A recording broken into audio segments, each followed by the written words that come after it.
On December 7, 2001, a news article on the BBC boasted, "Lost City Found Beneath Cuban Waters." This exciting news came from a team of explorers headed by Pauline Zalitsky, a marine engineer, and her husband, Paul Weinswig. Their company worked side by side with the Cuban government to try to uncover hundreds of treasure-laden ships from the Spanish colonial era. But what they uncovered using their advanced sonar equipment was far more mysterious.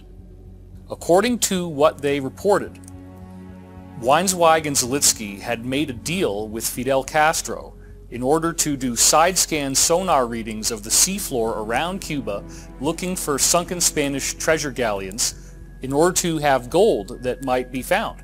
The gold would then be split 50-50 between them and Cuba, and nobody else had gotten these rights before, so it was very exciting. When they used the sonar on the seabed, what they found was not sunken gold. They found incredible architectural monuments down there. And these monuments were specifically located off the western tip of Cuba, about a half a mile below sea level, in very, very harsh ocean currents that make it almost impossible to have anything go down there except for some of the best submersibles.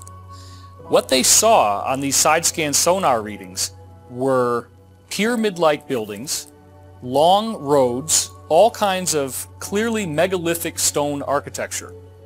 And what we hear from the original reports was that they had signed an exclusive deal with National Geographic magazine that this whole story was going to go public in the summer of 2003. Well, that obviously did not happen. In the meantime, Paulina Zalitsky was leaking information about what those discoveries were revealing. According to Zalitsky's reports, she was using a submersible and saw that there were sphinxes down there, that there were bizarre inscriptions on the stones. And remember, we're dealing with something that could not possibly have been above sea level for at least 11,000 years. She had submersible footage of a pyramid down there that has kind of a change in its slope angle as it goes halfway up, similar to the bent pyramid of Dashur in Egypt. So we're seeing a direct relationship between these monuments and what we see in Egypt. That to me is astonishing because it suggests that the Egyptian pyramids as well may have been built at the same time and are therefore far older than the assumptions of conventional archaeology. There it is right down there. It's very obviously artificial, and then the whole story somehow got suppressed. Zalitsky estimated that it would have taken over 11,000 years for such a structure to have sunken to the depth at which these structures were said to be found. Strangely, after they released their findings, the news outlets and networks went dark. What might they have stumbled upon? When we talk about submerged cities, we're lending credibility to the emerging evidence of cyclic civilization. The question is, how far back do those civilizations go? First, they appear to occur in 5,000-year cycles. The historic context of civilizations going back 50, 60, 70,000 years along these 5,000-year cycles shows up in the mythology. Maybe the mythology is based on much more fact than we've been led to believe in the past, or we've been willing to embrace in the past. If this structure underneath the ocean floor sank possibly 11,000 years or more ago, could this be a link to the infamous Atlantis?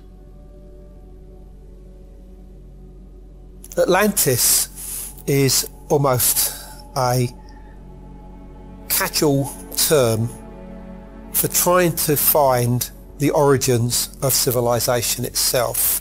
This probably goes back to the 19th century when the US congressman by the name of Ignatius Donnelly wrote a book that was to become the seminal work on Atlantis. It was entitled Atlantis, the Antediluvian World. And in here, what he proposed was that all of the civilizations of the ancient world and the New World, the Americas, had a mother civilization as its source. All of the information that's been left to us on Atlantis by Plato the Greek philosopher who wrote around 350 BC, suggests that we should be looking for Atlantis somewhere in the area of the Bahamas and the Caribbean. But because of Ignatius Donnelly's ideas to do with a mother civilization, Atlantis therefore becomes this concept more than an actual drowned city. I believe that Atlantis existed. I believe that a high culture probably peopled those massive islands of the Bahamas and the Caribbean, and they may well have been drowned, destroyed in the Great Cataclysm, the so-called Younger Dryas event. And I think I need to explain the Younger Dryas. Let's first of all consider the world during the Ice Age. Everybody's heard of the Ice Age. What was the Ice Age?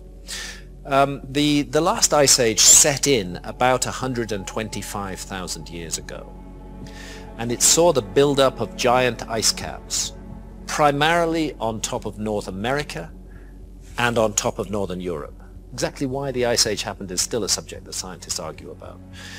But it's not in dispute that an ice cap 2 miles deep sat on top of North America and a huge area of Northern Europe, that same 2 mile deep ice cap. It reaches its maximum extent about 21,000 years ago. The temperatures are warming almost actually to modern levels, and the ice is beginning to disappear.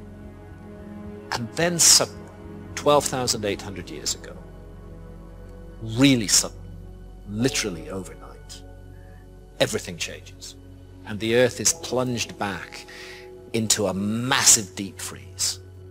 This is a time of huge extinction of species are wiped out. The new evidence that is providing coherent sense to this is called the Younger Dryas impact hypothesis, and it has been put forward by a large group of mainstream credentialed scientists. And what they've said is that they have found evidence which suggests the Earth was hit by several fragments of a comet. For a long time, the comet was out there. It was probably a very spectacular visual presence, but it wasn't hitting the Earth. But 12,800 years ago, by which time that comet had begun to fragment, had broken up into lots of fragments. And the estimates are that 4 of those fragments, 4 large fragments, hit the North American ice cap. It's literally beyond imagination. That instant of impact would have created so much heat that it would have melted large areas of the North American ice cap and sent the water flooding south. Then within a matter of days or weeks of that release of water, the freezing temperature has begun, and there's no more release of water. The world goes dry at that point and into a very deep, dark, frozen period accompanied by animal extinctions. The Younger Dryas lasts for 1,200 years. It lasts from 12,800 years ago to 11,600 years ago. And then something else really weird happens. The Earth's been in a deep freeze. Suddenly, 11,600 years ago, you get a second massive pulse of meltwater into the world ocean. One very strong suggestion is that the Earth intersected again with the debris stream of the same comet, and that there were further impacts 11,600 years ago. But those impacts were not on ice. Those impacts were entirely oceanic. You get big comet impacts in an ocean, and what you're going to get, as well as extraordinary tidal waves, what you're going to get is a massive amount of water vapor thrown up into the upper atmosphere. And that water vapor creates a greenhouse effect, which accounts for the very radical warming of the Earth.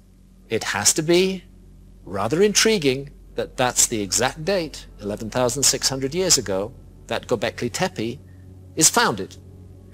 And it has to be even more intriguing that 11,600 years ago is the exact date that Plato gives us for the destruction and disappearance beneath the flood of the ocean of the lost civilization of Atlantis. If what Graham Hancock is telling us is true about the Younger Dryas, where can we see evidence elsewhere on the planet?